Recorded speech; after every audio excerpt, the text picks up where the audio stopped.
5 seconds. Start.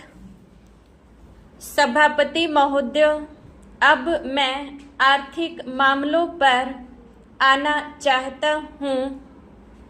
मैं अधिक समय नहीं लूँगा।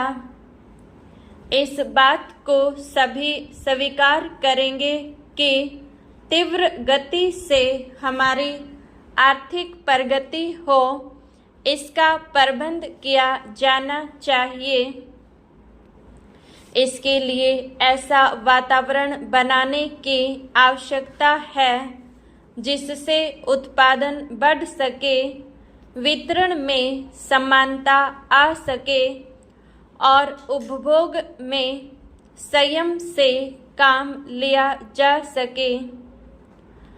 हर बजट को और हर कर प्रस्ताव को इसी कसौटी पर कसा जाएगा यथा क्या उससे उत्पादन बढ़ता है, क्या वितरण में समानता आती है, और तीसरी बात यह कि क्या हम देश में ऐसा वातावरण बना सकते हैं कि लोग जितना कमाते हैं उतना खर्च न करें, उसमें से बचाएं और उसे राष्ट्र के समृद्धि में लगाएं।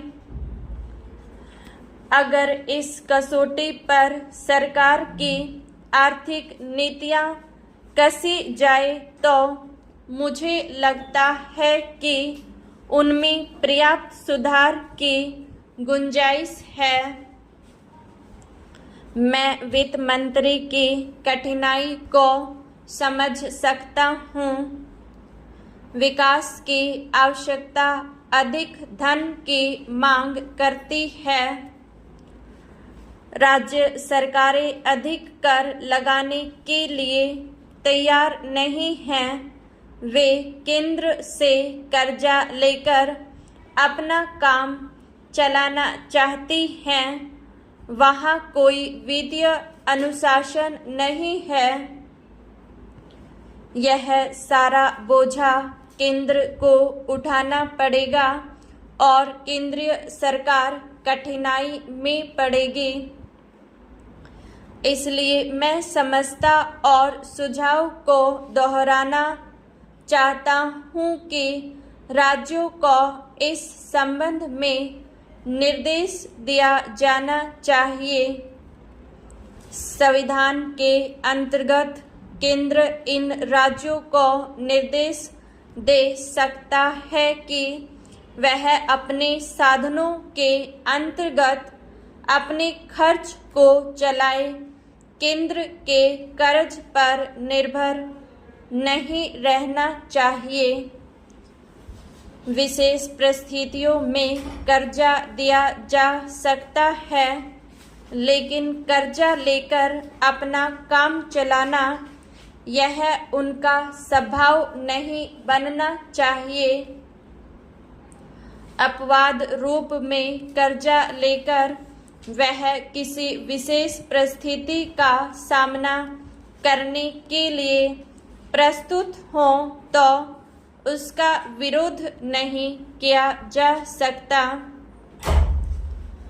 दूसरी बात यह है कि देश में सादगी और संपत्ति को उड़ाने के बजाय उसे उत्पादक कार्यों में लगाने का वातावरण बनाना चाहिए। मैं नहीं जानता वित्त मंत्री महोदय इससे कहाँ तक सहमत होंगे, लेकिन आज देश में समाजवाद की चर्चा बहुत होती है। लोगों का समाजवाद की ओर देखने का दृष्टिकोण विकृत हो गया है। लोग हमें क्या मिलता है इस और ज़्यादा ध्यान देते हैं। हम कितना खर्च करते हैं इस और ध्यान नहीं देते हैं। समाजवाद बिना संपत्ति के अभिवृद्धि किए और बिना उसके समान वितरण के नहीं आ सकता। हमारा देश कृषि प्रधान देश है।